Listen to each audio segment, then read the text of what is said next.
Hello, everyone. Welcome to the Wealth Tank Podcast, Passive Investing for Veterans. Our mission is to educate, inspire, and motivate you to reach your goals of wealth and freedom. I'm your host, Noel Walton, and today I am so excited to introduce you to a very successful woman in commercial real estate and private equity who also happens to be a Navy veteran, Melanie McDaniel. Melanie is a founder of the Freestyle Capital Group, a boutique private equity firm, and the Freestyle Fund, a customizable fund. She partners with passive investors to invest in private equity real estate transactions across a variety of asset classes, operators, geographies, and investment strategies. So thank you for joining us today, Melanie. Happy to be here. Thanks for having me. Absolutely. So to get us started, tell us a little bit about your story and really what has made you what you are today. Yeah, so started in Utah, is where I'm from. I was raised a typical suburban American family, right? Get good grades, go to school, go to college, get a job, all of the stuff, right? I chose to join the military because I wanted to travel the world, and I didn't quite know what I wanted to be when I grew up, and I felt like going to college without even knowing what I wanted to do with my life was a waste of money. And I also wanted to get out from under my parents' wings. I was over whatever I was doing in high school. I actually graduated a year early and joined at 17. Nice.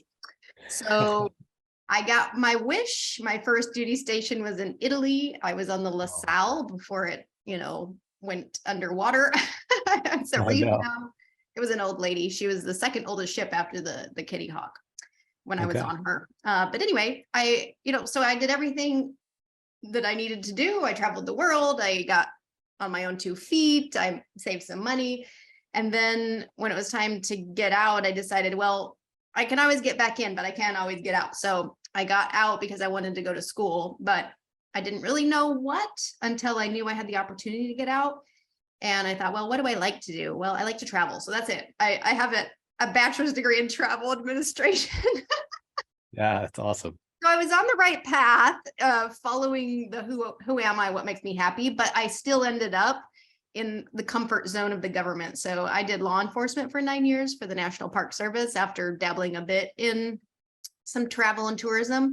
And I did that for 9 years, and then finally read Rich Dad, Poor Dad. It ended up somehow in my hands, and Rich Dad, Poor Dad blew my mind. And I'm like, why didn't anybody tell me about this before? Investing in real estate and not trading your time for money, but building wealth. It was mind blowing. The concepts are so simple, but it changed my life. So it was a series of, Rich Dad, Poor Dad was one, The Power of Now was another.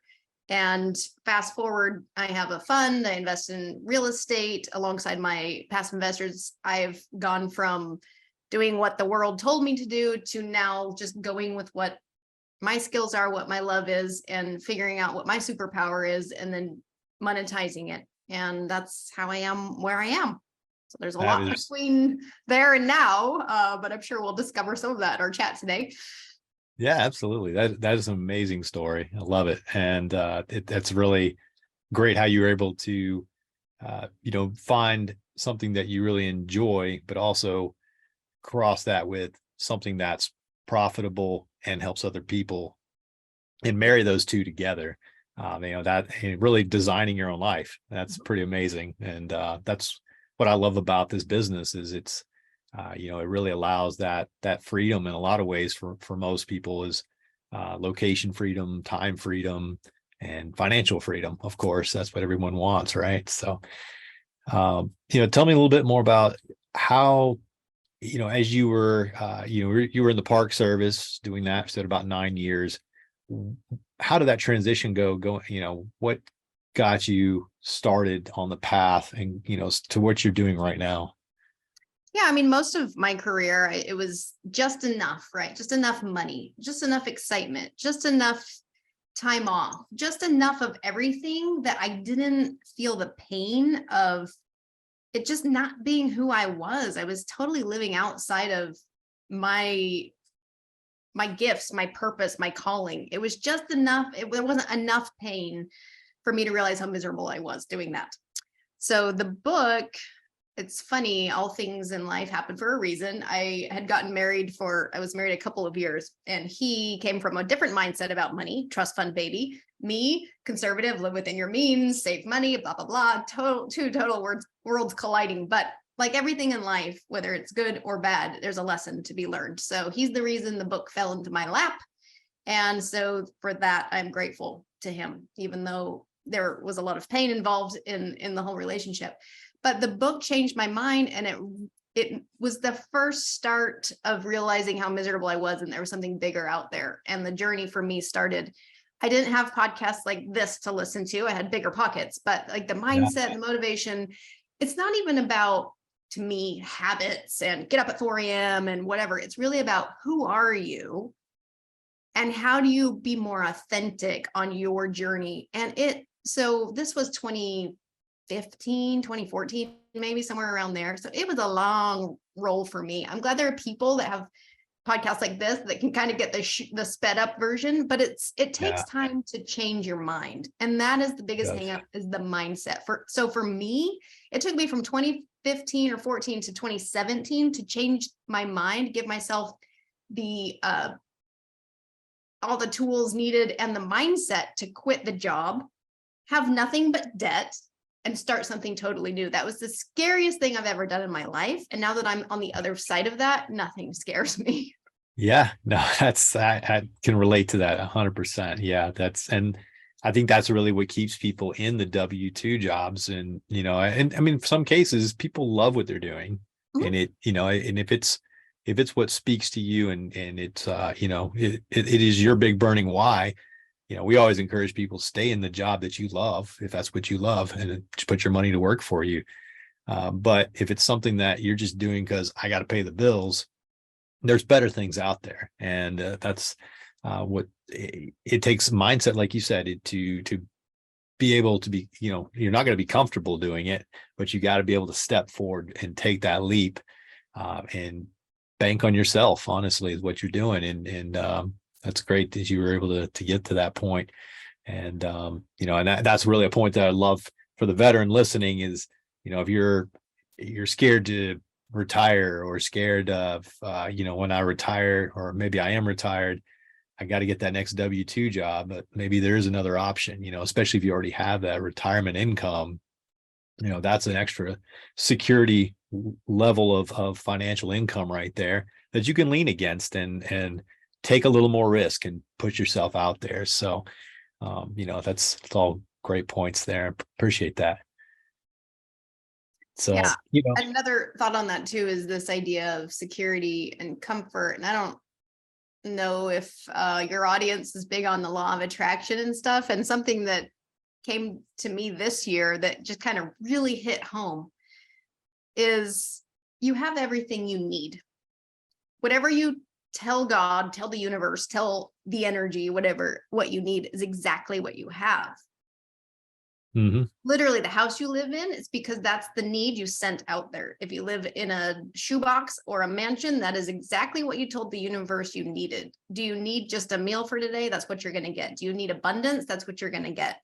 So the fear of the security is what keeps you just within your need, your means, right? So if you're going to change the level of abundance you have, you don't change your wants or your desires. You change your need. So if you pull chalks and you go all in, the universe will catch you, but you have to truly believe it, and you have to do the work, right? You have to still do the work. Absolutely. Yeah, that's it. And yeah, you're so right. It's a lot of people hear the law of attraction. They might think it's just like this mystical, magical concept. And it's far beyond that. It's obviously what we put into our minds is we are going to manifest by putting the effort in. And, like you said, just burning the ships, if 100% I'm going in, I'm going to burn the ships. I can't escape. I can't back out now. You're going to force yourself to take that next step and keep moving. And that's if you great. live a life of comfort and you never face challenge, you'll never grow. So if you 100%. Don't sometimes take a little bit of risk, step a little bit outside of your comfort zone, you never will achieve what your potential is. Yeah, That's great. So, that takes me to my next question. Ed, obviously, you're doing the fund model, raising capital from investors and bringing that into commercial real estate deals. What about cash flow and passive income is so attractive to you? What, is there a deep burning why there for you that really drives you and keeps you moving at this every day? Well, the thought is, what's more important, time or money? And arguably people would say time is more valuable, more important, because money can buy you stuff, but time you can't get more of. You can get more money, but you can't get more time. So the important thing is to free up time. And since we can't create more time, then what we need is to create time in the space we have. And work is one of those things that takes up a lot of our time. So if we can cut back on the hours that we must work, then we can have the time to build the life we want, follow our dreams, do what really brings us joy, and not just clock in for a paycheck. So, the idea of trading the time for money, whatever. So if you have enough passive income to replace your current income, then you have a choice to do that job or not. If you love it, do it. If it brings you fulfillment, do it. By all means, keep exponentially growing the passive income. So one day when you don't want to do it, you're really set up. But if, so right now, maybe you have to suck it up. Or you don't have a choice because you have children, you have a mortgage, you have a family, right? Sometimes we don't have the choice. Living in this matrix that we live in, we have to pay our bills or whatever. So we're kind of stuck in the matrix. So build the income, and that could be a job plus a side hustle. So you can invest more, which gives you more passive income, build that passive income, build. And once passive income, you're at a point where it covers not just your expenses, but your dreams or whatever, then you're really free to quit the job and just do what you love. So if you're not clear on your why or what you love or what you would want the time for, then it's not going to be very motivating to go grind it out and do what you need to do. But the passive income at least gives you the option. So let's start there. But then for the motivation comes from the why. So passive income, it gives you the freedom of time, which is more important than just the money. Absolutely. That's great. Very nice. So, one thing, as you're, I feel like, you run this fund, so you're partnering with multiple operators. How do you evaluate a passive income opportunity that you would partner into? What do you look for as far as the operator and the deal and that sort of thing? What are the most important aspects that you look for? So there's kind of 4 big categories. A lot of people say 3, but I've made it 4. So we talk about the jockey, right? If you bet on the jockey, everything else should fall into place. So the person behind the deal is the most important. So their track record, I do background checks, I get to know them, I know their families, I know their finances. The track record is huge. I think later you're going to ask me some questions about my failures in life, and we'll tie back to that. Okay. But so that's super important. I want to know what they were doing in 2008. And if they lost and they went bankrupt, I almost prefer that over, I was in college, because they probably learned a lot in the crash in 2008, which was a very different situation than it is now, but how they handled that, overcame, and learned what they learned from that is super important to me. Then the deal itself, the underwriting, right? Did they use conservative underwriting, projections? What kind of debt do they have? Like the whole picture of the asset and how it's underwritten, and the business plan moving forward, and exit strategies, and multiple exit strategies, right? And then testing the, interest rates going up or cap rates going down or rents going up or down, like stress testing it. What's your break-even point? All that stuff. And then the market itself. Is it a market where people are moving to? Is it a market where a bazillion units are coming online in the next 2 years? Is it a growing population? Are the rents growing? All the just market stuff. Is it a friendly political environment? Is, whatever. Is it a place that people want to be? And then the 4th thing that a lot of people don't separate from those 3, because those are the 3 main ones that most people look at. I look how the deal is structured. Do my sponsors make $1 bazillion before my investors even start getting their return of capital, or at least some sort of return on their investment? Are the sponsors motivated by the performance, or do they just get a bunch of fees no matter what they do? Are they, and of course, sponsors need to be compensated. I'm okay with asset management fees and acquisition fees, but are they getting a refi fee and a disposition fee? And are they getting, is there a preferred return? Because I like to see a pref and then a fair split. I'm okay with waterfalls because then that will encourage the sponsor to produce not just what they're saying they're going to produce, but more, because then their economies expand. So I look how the deal is structured. So those are the four things that I look at, the jockey being the number one. Because if you get the jockey right, then everything else should be good because they're good operators all around. Yeah, absolutely. Yeah. But always trust but verify, right? So it's always important. Good stuff. So the next question, that kind of changing gears just a little bit, but this is, just more of a personal type of question to learn more about you. But if you could have a giant billboard anywhere with anything on it that would reach millions of people a day, what would the message be on that billboard? And why? So the message I would put on there, I just don't know how people will read it or understand it because it's kind of woo-woo, is everything to know is already inside you. We're not here to learn.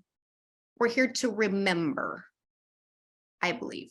So anyway, that's what I would put on there, is that everything you need to know is already inside you, because I want people to trust themselves, their intuition, not just external sources, but to really be intuitive for their own needs, their own path in life. And then when it does come time to meet people and meet sponsors, don't deny the gut. The gut already knows, because everything is inside of us. So yeah, it would be a little woo-woo billboard, probably with like a galaxy in the background. But no, that's really good tips. Absolutely. And, I think a lot of times, our guts definitely know, but They also, know. it's, Always. having some knowledge, I think too, is, helps you, there's certain things that once you know certain things, you're able to pick up on, whether it could be body language or whatever. And, absolutely, that's, your gut will always point you in the right direction. So that's good My stuff. gut's never been wrong. I've only not listened to my gut. Whether it was someone I married, or a business deal I did, or a road I drove down, a dark street I took a corner, whatever. Every time I look back, I'm like, yeah, I kind of knew that was going to happen. Yeah. And I feel like that's probably the hardest part for all of us, is we get these sensations or these feelings about something, but being sensitive to it and really knowing what we're getting and interpreting and actually acting on it. I think especially for our military as well, because there's a certain kind of person that signs up to run toward danger rather than away, right? Because it's not intuitive necessarily. So I think our military or our law enforcement, government, whatever, they're the ones that could do the most work on intuition and gut feelings. And that's. Yeah, absolutely. Yeah, I agree with you there. So next question I want to get into is, from your life experience and business experience, what was I guess some would call it a failure. I like to call them seminars or lessons, right? Because we always learn something. But what is a failure, what you considered at the time a failure, that sets you up later for success? Do you have a favorite story there? So it comes back to what I was saying earlier, that we'll get to this. So the track record of people, the times I've lost money, and these are my own investments, not stuff I've raised capital for, is when I took a chance on somebody who didn't have a track record. And twice, one time was $45,000 and one time was a measly $1,000, but it's still $1,000. Yeah. And I took a chance on someone because I had compassion, or I, had real want, or, but if I had listened to my gut, of course, I wouldn't have, sent $45,000 to some bonehead that has never done something before. So honestly, just the lesson is it's a hard no. I'm sorry. I mean, I'll take a chance on myself because I know what I'm capable of. And I know if I fail, I can like recover myself and pay and whatever it is, I can recover. Yeah. But I won't take a chance on people without a track record anymore. Yeah. That's I a don't great know. lesson. Yeah. It's And funny. we all learn. Go ahead. Seriously, like I get these operators are like, oh, it's our first deal, or it's my first development, or it's my first. I'm like, no, it's just a no. Don't take it personal. It's just a no. And I Yeah. don't Yeah. even need to give you a reason why. It's just part of my investment thesis, period. No. Yeah. You. Yeah. No, it Let's have a drink. makes sense.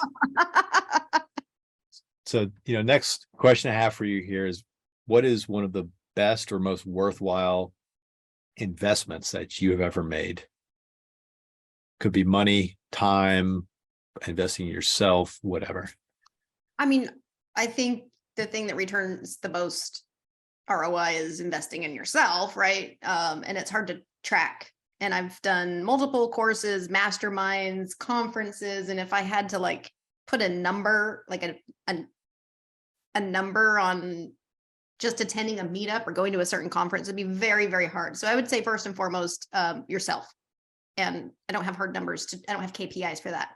But my second most important investment was a passive investment I did in 2019 with a sponsor, just as a passive investor, and timing was right. That was right. Opportunity was right. We got into Huntsville before Huntsville was discovered. So that $18 million purchase in 2019, we just refinanced because we had to, by the way. It's not perfect. The business plan is not going to the initial plan, but that's why we have a plan B, right? A refi, got some of our money back, probably need to hold it for another 5 years, which was not the plan, but it's going to be a 4x return. So I'm happy to wait, and the cash flow is solid. So it's worth 40 million now, and projected at the end of this next phase, 54 million. So from 18 to 54, it'll be a 5 to 7 year wait, but it's fine. I invest for passive income. I don't need these flipping apartments things that everybody's gotten used to the last couple of years.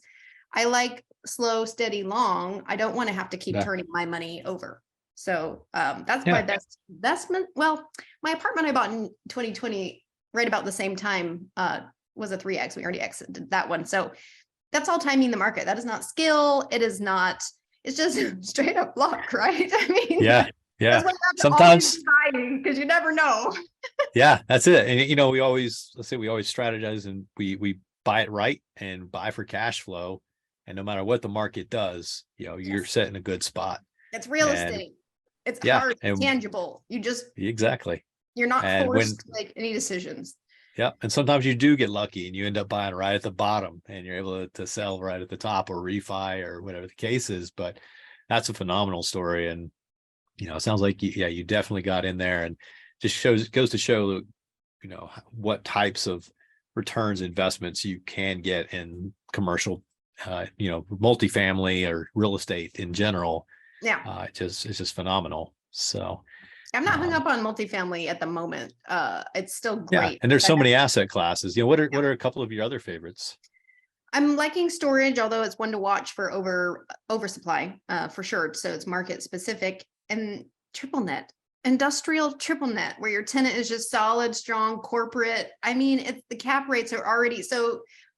With cap rates, apartments, it used to be a great investment when nobody knew about it. Then all of a sudden it got popular, and now even institutions are playing in our space. So cap rates have compressed. They've gone from 10 to 8 to 6 to 4 to stupider and stupider, if that's even the word. But commercial, industrial, flex, ugly crap that is nothing to be proud of. Some building built in the 1950s, you can buy it for 50 cents on the replacement dollar. And it's like a 9 cap. And you get all you do is collect rent. It's ACH every month. And that's it, because it's a triple net. Yeah. You don't do any landscaping. You don't do any value add. You don't do anything except lock in good debt that's lower than the cap. And so you have this nice spread, and you have escalators built into the rent. So you're force appreciating it just simply in rent increases. And that's it. Yeah. And you're lucky, the cap rates will compress a little because institutions will need to find a place for their money, and everything else is getting bought up. So now they're going to, move into triple nets and industrial in a few years, and then you sell it to them. And that would just be the cherry on top. Yeah, it's good stuff. Not a lot of skill involved in that. The skill happens when you buy, right? Getting the right tenant that doesn't wander away in the middle of the night. But even though those long-term tenants. Yeah, and even if that's if they do that, then if you were smart and you bought right, buying right, it means you get it collateralized right. And if they wander away or they stop paying their rent, you just take the collateral, whether it's land or equipment or whatever. Anyway. Yeah. That's where I am right now. Yeah, that's great. You know, and there's so many benefits in different ways with different asset classes, and especially with different times of the market too, can change as well. But you know, that's a great insight. I appreciate that.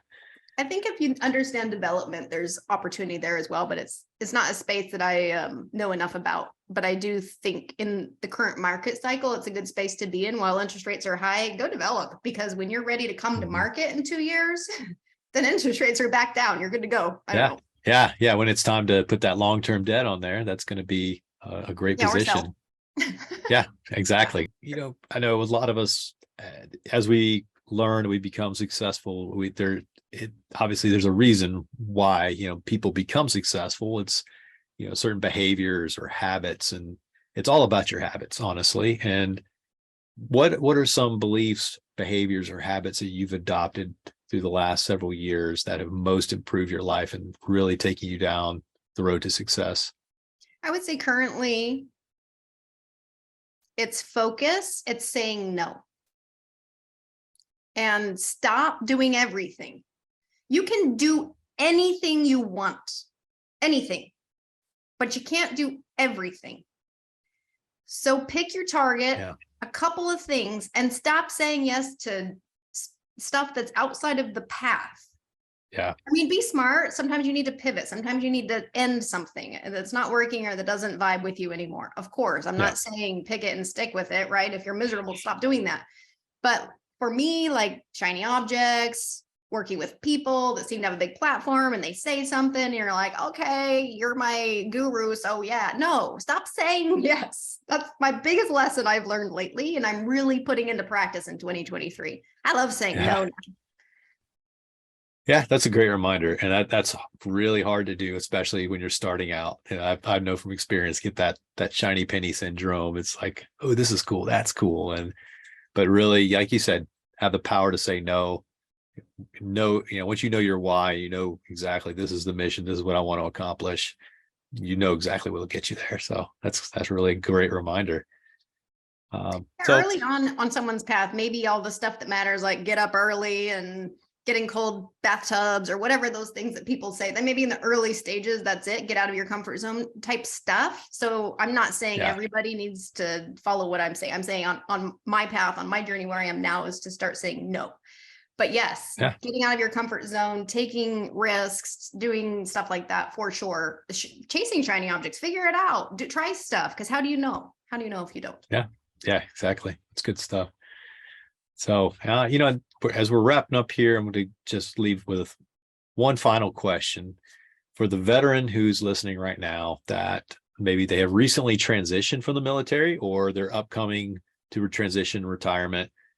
What would be your advice to them if they are, you know, they really want to live life on their own terms, become maybe that entrepreneur in real estate, you know, live off passive income? You know, what would be your advice to them? If they're not evolved at all as far as awakening or enlightenment or self-actualization or on some path of inner work, that's the first place I would start. Because if they aren't changing who they are, it won't, you know, the rest of it is just going to continue to be miserable or however they've been doing things. If they want to really expand in life, they need to expand inside first. So that could be reading The Power of Now or A New Earth, or doing yoga and listening to some instructor feed your brain full of all sorts of woo-woo stuff. It's a start, and your self will be attracted to what it is that they need for that journey. They just need to be open to it. That's all. Yeah, that's great. You're right. Definitely. It all starts right here in the head. And it's where everything is born from there. So Melanie, I appreciate your time here today. It's been awesome to hear your story and what you've accomplished, how you've accomplished it, and hear some of your experiences as well. And I think our listeners here will definitely get a lot of value out of this, and we really appreciate it.